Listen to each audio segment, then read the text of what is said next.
آه، الآن أرجو أن تبين لي ما الفرق بين هجر وغلبه الوجع.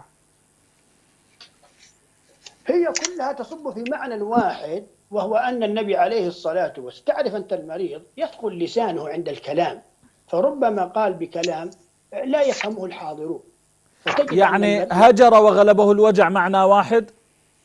معنى واحد، لا تخرج عن هذه المعاني، لأن الصحابة لا يقصدون أن النبي فقد عقله، لأن الله عز وجل عصم النبي عليه الصلاة والسلام من هذيان العقل وذهابه، والعقل لابد أن يكون ثابت على رسول الله صلى الله عليه وآله وسلم، وحاشا رسول الله صلى الله عليه وسلم أن يصيبه هذيان، لكن هم لما رأوا حالة النبي ومرضه وتعبه أشفقوا عليه. وأيضا يؤيد هذا الكلام حجي شيخنا، ما معنى يهجر في هذه الرواية؟ يعني يهجر